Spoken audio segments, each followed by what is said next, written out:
नमस्कार, मैं जितेंद्र चतुर्वेदी। मणिपुर में जो हुआ वो शर्मनाक है। उसमें जवाबदेही भी तय होनी चाहिए और जो जिम्मेदार हैं उन पर कार्रवाई भी होनी चाहिए। और इस तरह के मामलों में सरकार को कटघरे में खड़ा किया ही जाता है, क्योंकि कानून व्यवस्था उनका दायित्व है। और कोई सरकार जब अपने दायित्व से डिगती है तो वो सवालों के झंझावात में आ ही जाती है।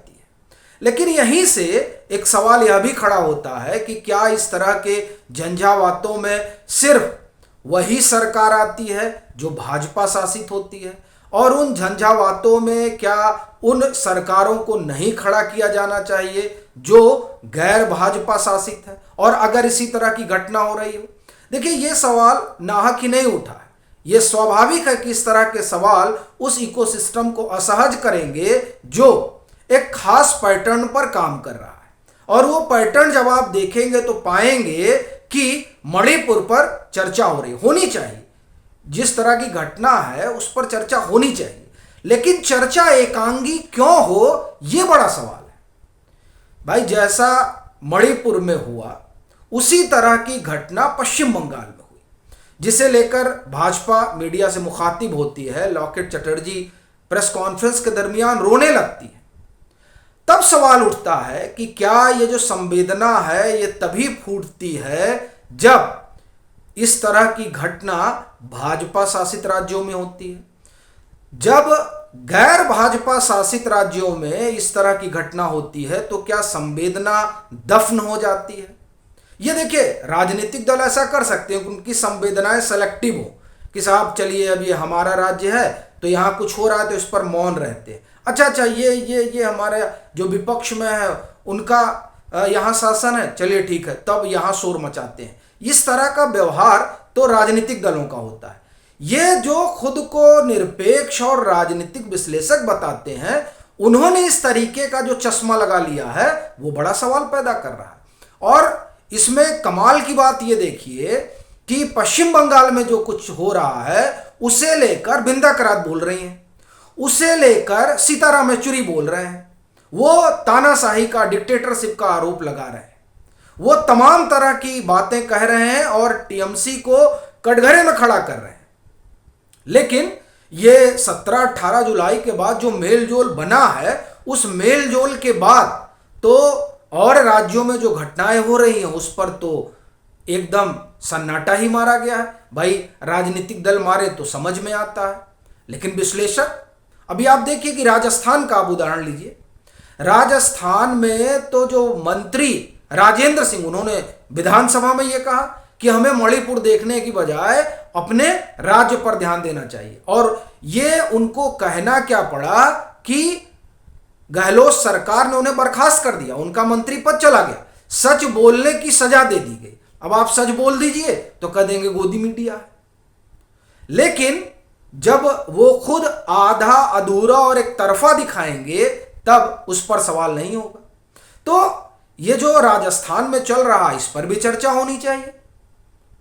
और बड़ी चीज ये है कि वहां ये जो मंत्री हटाए गए हैं, ये कहा जा रहा है कि संभवतः जो वहां बसपा के 5-6 लोग जीते थे उसमें से एक थे ये। तो अब ये एक अलग राजनीति वहां चल रही है, लेकिन हम उस पर नहीं जाएंगे। और ये इसलिए भी थोड़ा इसका जिक्र करना पड़ा क्योंकि अभी बहन जी ने कहा था कि हम किसी गठबंधन का हिस्सा नहीं बनेंगे, चाहे वो संशोधित यूपीए हो या फिर एनडीए हो।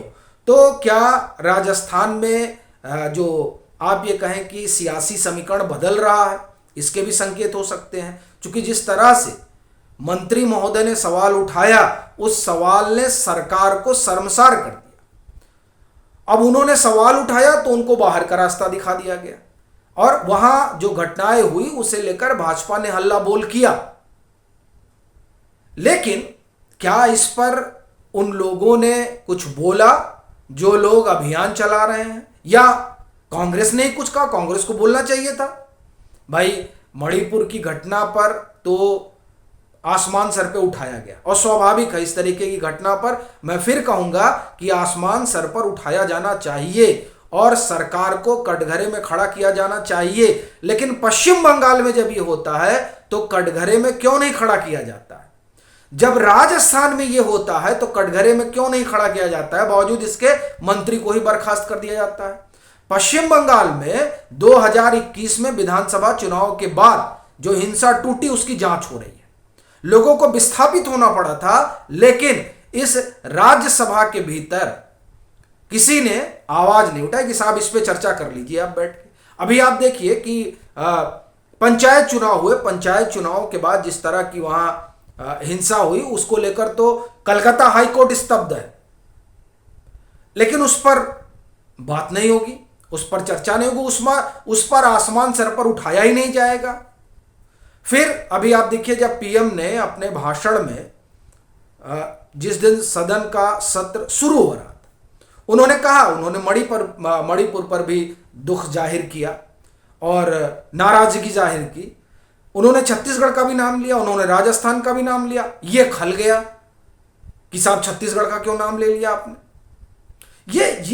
ये बड़ी अजीबोगरीब स्थिति है कि बात सिर्फ होगी तो उसी राज्य की जहां भाजपा शासित है, बाकी गैर भाजपा शासित राज्यों में अगर इस तरह की घटना हो रही है तो उस पर बात नहीं करेंगे। बड़ी चीज यह है कि क्या यह कोई कॉन्स्पिरेसी है, और मैं कॉन्स्पिरेसी शब्द का प्रयोग इसलिए कर रहा हूं चूंकि यह माइनॉरिटी विमर्श बड़ा तेजी से उठ रहा है, और इस विमर्श का आप ये कहें कि दिया तो राहुल गांधी ने जब वो अमेरिका गए थे तो उन्होंने जलाया था। और वैसे भी मैं आपको एक घटना और बताता हूं, फिर अपनी बात को आगे बढ़ाता हूं। ये बात उन दिनों की है जब त्रासदी आई थी गुजरात में।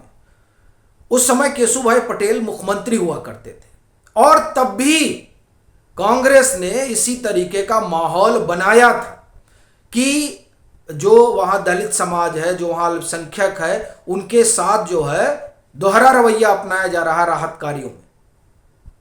और तब सदन में अटल बिहारी वाजपेयी प्रधानमंत्री थे, उन्होंने फटकार लगाई कांग्रेस को और उन्होंने कहा कि ये जो आप लोग बता रहे हैं इसकी वजह से अंतर्राष्ट्रीय स्तर पर भारत की बदनामी हो रही है। और यह जानबूझकर किया जा रहा था क्योंकि लंबे समय से कांग्रेस सत्ता से बाहर थी, और जब वो सत्ता से बाहर होती है तो इसी तरह का राजनीतिक ताना बाना बुना जाता है। एक और षड्यंत्र की कहानी हम आपको बताएंगे, लेकिन वो जब हम अपना अगला कार्यक्रम करेंगे तो उसमें। लेकिन ये इस तरह का विमर्श गढ़ने की इनकी पुरानी आदत रही है कि ये विमर्श गढ़ा जाए और कटघरे में खड़ा किया जाए। लेकिन मुझे लगता है कि इस समय कांग्रेस ये भूल गई है कि ये अटल अडवाणी वाला दौर नहीं है, ये मोदी शाह का दौर है। और इसीलिए आप देखिए कि वो तमाम चीजें बाहर आ रही हैं। इस तरह से जो सेलेक्टिव विमर्श गढ़ा जा रहा है, और अपनी घटना पर तो बोलेंगे, अपनी पर चुप रहेंगे, आपकी घटना पर बोलेंगे। एक चीज मुझे याद आ रही है कि आप देखिए, ये मुझे लग रहा है कि ये जब अवार्ड वापसी शुरू हुई थी उस समय क्यों शुरू हुई थी भाई साहब, नोएडा में घटना हो गई थी। नोएडा में तब उत्तर प्रदेश, नोएडा मतलब उत्तर प्रदेश, किसकी सरकार थी? सरकार थी सपा की, सेकुलर सरकार थी। नोएडा में घटना होती है और उस पर बोले कौन? नरेंद्र मोदी। यानी कोई भी घटना अगर होती है तो उस घटना पर अगर भाजपा की सरकार है और उसमें भी अगर नरेंद्र मोदी है तो जवाबदेही किसी राज्य सरकार की नहीं होगी। क्योंकि उत्तर प्रदेश की घटना तो आपके ध्यान ही होगा, अवार्ड वापसी हुआ था, वो तब बिहार का चुनाव भी उस दरमियान था। तो दरअसल ये जो सेलेक्टिव काम हो रहा है, इसी से ये सवाल उठ रहा है कि वो तमाम लोग जो खुद को डेमोक्रेसी के रक्षक बता रहे हैं, वो जब इस तरह से चयनात्मक तरीके से बात करेंगे तब ये सवाल उठता ही है कि साहब क्या मुंह में दही जम गया है। क्योंकि पश्चिम बंगाल, छत्तीसगढ़, राजस्थान, बिहार से भी इस तरह की खबर आई है। इन तमाम राज्यों पर खामोशी और सिर्फ एक राज्य पर को लेकर विमर्श गढ़ना यह जाहिर कर रहा है कि यह मामला सिर्फ इतना भर नहीं है, इसके पीछे कई और चीजें हैं। वो क्या हैं वो धीरे धीरे सामने आएंगी। अभी के लिए फिलहाल इतना ही। अगर आप मतांतर से नहीं जुड़े हैं तो जुड़ें, वीडियो को लाइक करें और खूब शेयर करें।